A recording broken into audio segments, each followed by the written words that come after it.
Hello guys.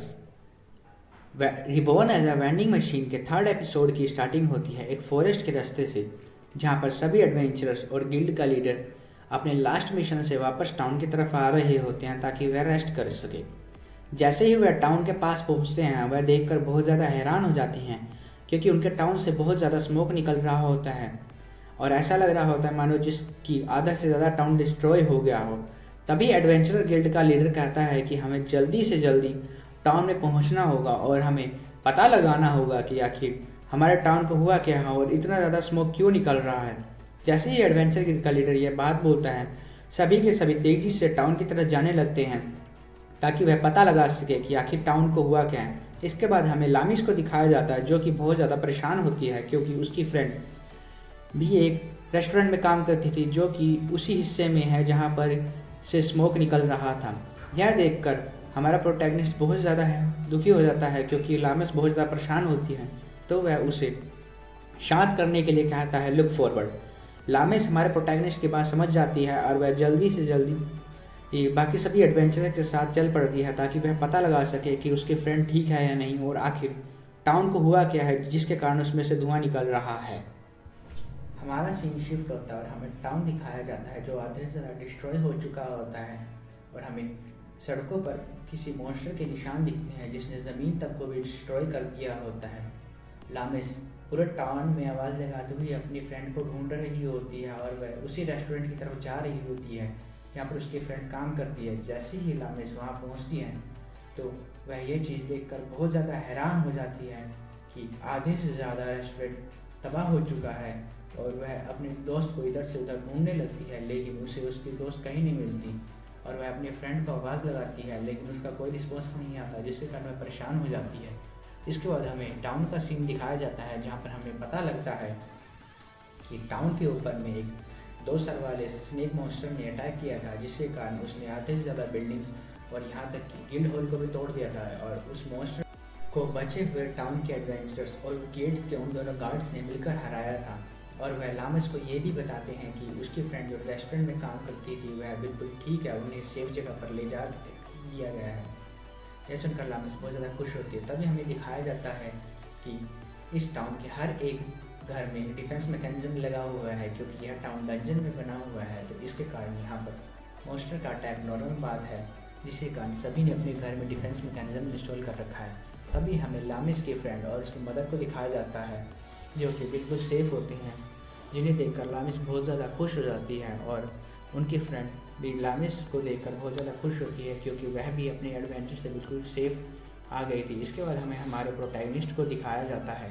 हमारा protagonist कह रहा होता है कि उसे रीइंकार्नेट हुए हुए यहाँ पर कुछ ही समय हुआ है, लेकिन वह इस टाउन के मैक्सिमम लोगों को जानने लग गया है और वो कहता है कि जब तक वह इस टाउन में रहेगा वह दोबारा से कभी इस टाउन में किसी भी तरह के डेंजर को नहीं आने देगा और सभी लोगों को शांत करने के लिए वह फूड और वाटर दे देता है ताकि सभी लोग रिलैक्स कर सकें और फिर से वर्क पे लग के दोबारा से टाउन को पहले जैसा बना सके। इसके बाद हमें रात का सीन दिखाया जाता है जहाँ पर सभी लोग काम करके थक चुके होते हैं और रेस्ट कर रहे होते हैं और हमें उसी मॉन्स्टर को भी दिखाया जाता है जिस मॉन्स्टर को सभी एडवेंचरर्स ने मिलकर रात को हराया था।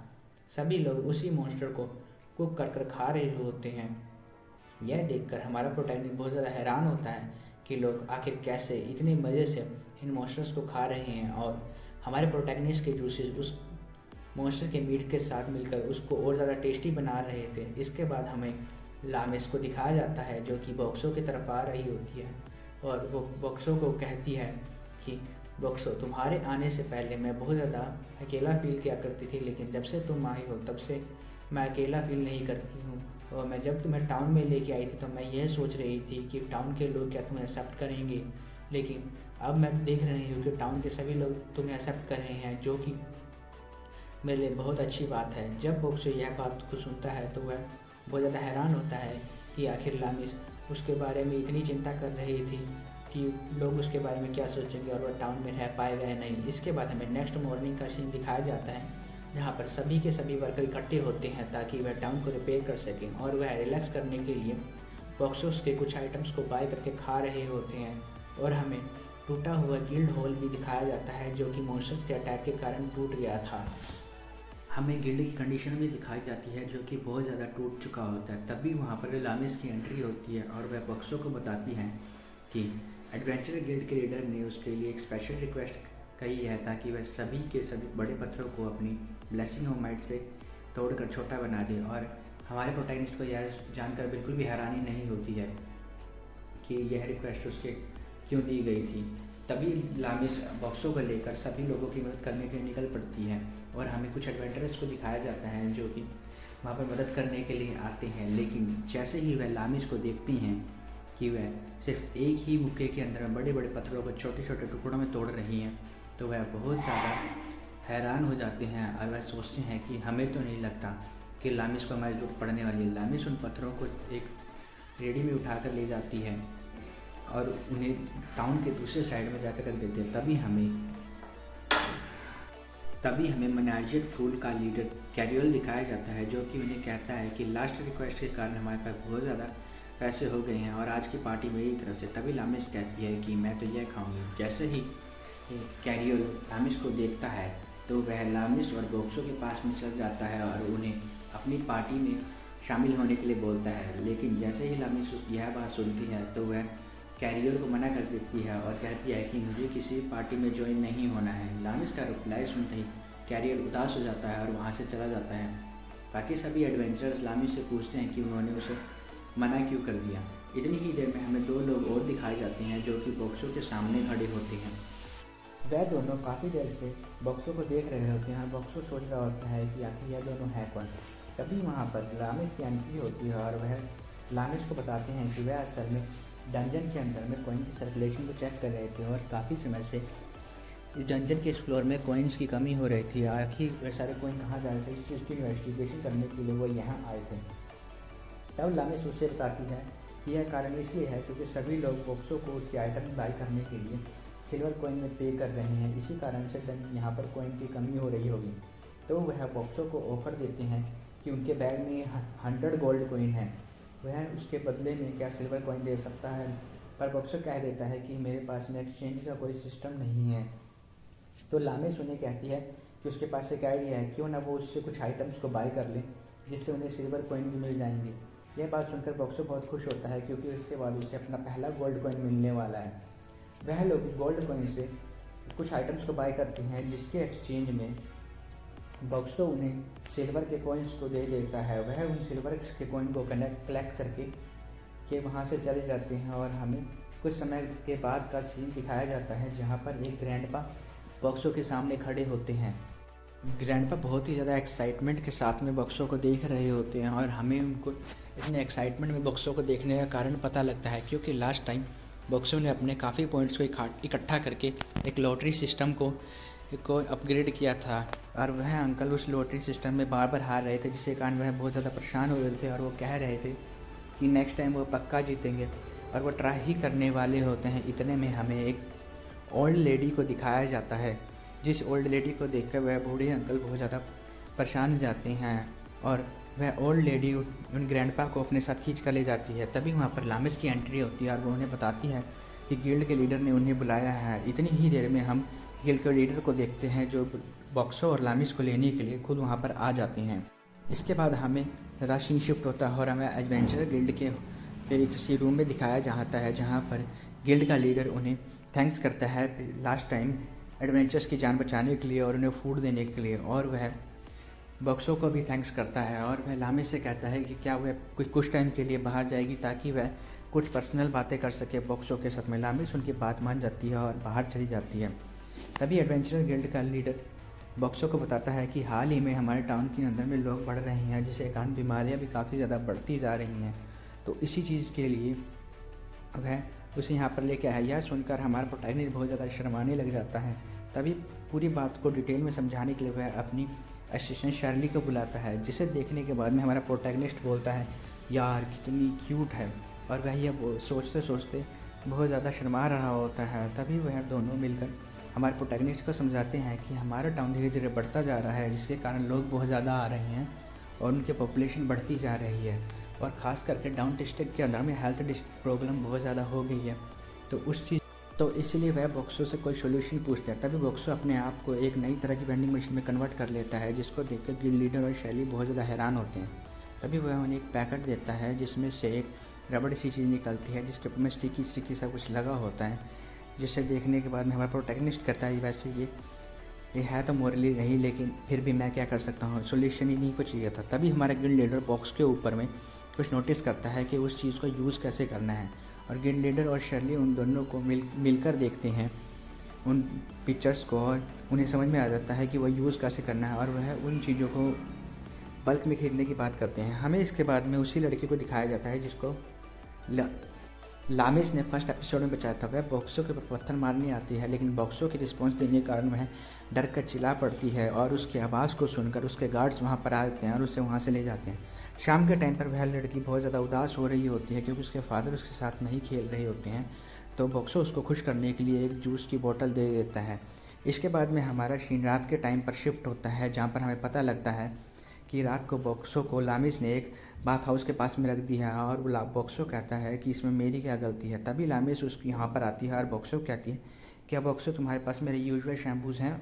बॉक्सो अपने आप को एक शैम्पू वेंडिंग मशीन में कन्वर्ट करके लामिस को उसके यूजुअल शैम्पूज़ को दे देता है। तभी हमें वहाँ पर एक फ़ीमेल रकून और फीमेल वुल्फ को दिखाया जाता है, जो कि यह बात कर रहे होते हैं कि बॉक्सो के आइटम्स को इस्तेमाल करने के बाद में उनके फर इतने सॉफ्ट हो गए हैं और उनमें से स्वीट स्मेल आते हैं कि उनके मेल बिना मेटिंग सीजन के मीटिंग करने के लिए तैयार हो जाते हैं। तभी हमें लामिस को दिखाया जाता है जो कि एक बोतल मिल्क को पी रही होती है ताकि वह अपनी सारी थकान को दूर कर सके और रिलैक्स कर सके।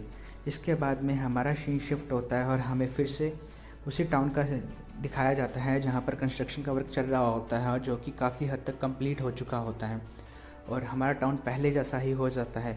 हमारे को शाम का सीन दिखाया जाता है जहाँ पर वही ग्रैंडपा अपने ग्रैंड डॉटर के साथ में बॉक्सो के पास में आए होते हैं और उससे उसके लॉटरी सिस्टम के बारे में बता रहे होते हैं कि अगर तुम इसके अंदर में 777 को लिए आओगी तो तुम्हें एक आइटम के साथ एक आइटम फ्री मिलेगा। तो यही चीज़ चेक करने के लिए उसकी ग्रैंड डॉटर उसमें कॉइन डालती है और वह 777 नंबर को ले आती है, जिसको देखकर वह बहुत ज़्यादा खुश होती है। जबकि उसके ग्रैंडफादर कहते हैं कि मैं पिछले काफ़ी दिनों से ट्राई कर रहा हूँ, लेकिन मैं एक बार भी इसके अंदर में नहीं विन किया, पर तुम एक बार में ही विन कर गई। वह लड़की अपने ग्रैंडफादर को अपना विनिंग प्राइज़ दे देती है और कहती है कि ग्रैंडफादर, आज मुझे आपके साथ घूमने में बहुत ज़्यादा मज़ा आया और मेरा दिन आज बहुत अच्छा गया है। यह सुनने के बाद में ग्रैंडफादर बहुत ज़्यादा इमोशनल हो जाते हैं और वह सारे वहाँ से चले जाते हैं। इसके बाद हमारा व्यू फिर से टाउन की तरफ शिफ्ट होता है, जहाँ पे हमें गिल्ड लीडर को दिखाया जाता है जो कि बॉक्सो से रिक्वेस्ट करने आए हैं, क्योंकि उन्हें हाल ही में एक बॉक्सो की नई एबिलिटी के बारे में पता लगा है, जिसके कारण बॉक्सो इनविजिबल हो सकता है और अपने आप को आसपास के एनवायरनमेंट में ब्लेंड कर सकता है। तो वह बॉक्सो की एबिलिटी खुद देखते हैं और उससे कहते हैं क्या वह उसकी मदद करेगा, क्योंकि हाल ही में टाउन के अंदर में लोग बढ़ने के कारण चोरियाँ भी बढ़ती जा रही हैं और वह पता नहीं लगा पा रही हैं कि आखिर ये सारी चोरियाँ कौन कर रहा है। तो बॉक्सो उनकी बात को सुनकर उनके रिक्वेस्ट को एक्सेप्ट कर लेता है और तो वह बॉक्सो कहता है कि नेक्स्ट मॉर्निंग मैं तुम्हें गिल्ड हॉल के सामने रखवा दूंगा। नेक्स्ट मॉर्निंग हमें बॉक्सो गिल्ड हॉल के सामने इंडिविजुअल मोड में दिखता है और वह आते जाते लोगों को देख रहा होता है कि वह क्या कर रहे हैं और कहीं कोई सस्पिशियस एक्टिविटी तो नहीं कर रहा। तभी लामिस और उसके फ्रेंड बॉक्सो को ढूंढते हुए आते हैं और उसकी फ्रेंड लामिस को बताती है कि बॉक्सो आज गिल्ड के लीडर के साथ में काम कर रहा है। यह जानकर लामिस थोड़ा सा उदास होती है क्योंकि बॉक्सो धीरे धीरे करके पूरे टाउन में बहुत ज़्यादा फेमस होता जा रहा है, जिसके कारण वह उसके साथ समय नहीं बिता पा रही है, पर वह खुश भी होती है कि बॉक्सो लोगों की मदद कर रहा है। इसके बाद में लामिस वापस से अपने काम में लग जाती है और अपनी ब्लेसिंग ऑफ माइट की मदद से वह सारे के सारे पत्थरों को टाउन से बाहर ले जा रही होती है और उसे शैली मिलती है और वह शैली बॉक्सो के बारे में पूछती है तो वो बताता है कि बॉक्सो गिल्ड लीडर के साथ में है। हमें शाम का सीन दिखाया जाता है जहाँ पर बॉक्सो को कुछ भी अनयूजुअल नहीं दिखता है। इतनी ही देर में हमें लामिस और वही छोटी लड़की दोबारा से दिखाई देती है जो कि बॉक्सो को ढूंढ रहे होते हैं, पर उन्हें बॉक्सो नहीं मिल रहा होता है और वह लड़की लामिस को कहती है कि क्या वह उसका ऑफ़र एक्सेप्ट करेगी। तब हमें पता लगता है कि उस लड़की ने लामिस को ऑफ़र दिया है कि वह बॉक्सो को उसे सेल कर दे तो उसकी 3 जनरेशन तक भी आराम से रह पाएगी। लेकिन लामिस इस चीज़ के लिए मना कर देती है और कहती है कि बॉक्सो कोई चीज़ नहीं है, वह उसका फ्रेंड है, इसलिए वह उसको सेल नहीं कर सकती है। यह सुनकर वह लड़की बहुत ज़्यादा हैरान होती है और वह लामिस से फिर एक सवाल पूछते हैं, वो कहती है कि तुम्हें पता है ना बॉक्सो कोई मैजिक आइटम नहीं है। वो कहती है हाँ मुझे पता है वो मैजिक आइटम नहीं है, वह हमारी बातों का रिस्पॉन्स करता है, हमारी बातों को समझता है और उसके पास में हमारी तरह ही फीलिंग्स होंगी, इसलिए मैं कभी भी तुम्हें बॉक्सो को सेल नहीं करवाने वाली हूँ, तो इस चीज़ के बारे में तुम हमेशा के लिए भूल जाओ। और बॉक्सो मेरा दोस्त है ना कि कोई मेरी चीज़। जैसे ही ये बॉक्सो यह चीज़ सुनता है वह बहुत ज़्यादा खुश हो जाता है और वह लड़की बहुत ज़्यादा हैरान हो जाती है और कहती है कि तुम्हें अगर दोबारा कभी बॉक्सो को सेल करने का आइडिया है तो मेरा ऑफ़र तुम्हारे लिए तब भी रहेगा। वह अपने गार्ड के साथ चली जाती है। तभी बॉक्सो वहाँ से वापस से विजुअल हो जाता है, जिसको देखकर लामिज बहुत ज़्यादा डर जाती है और पूछती है कि तुम यहाँ पर कब से थे। और लामिज बॉक्सो को देखकर बहुत ज़्यादा खुश होती है क्योंकि उसने बॉक्सो को पूरे दिन से नहीं मिली थी और वह बॉक्सो को अपने पूरे दिन के एडवेंचर के बारे में बताना चाहती थी। यहीं पर हमारा 3rd एपिसोड ख़त्म हो जाता है। मैं जल्द ही इसका नेक्स्ट एपिसोड भी लेके आऊँगा, तो इस वीडियो को लाइक कीजिएगा, सब्सक्राइब कीजिएगा। कीप वॉचिंग, मिलते हैं नेक्स्ट वीडियो में।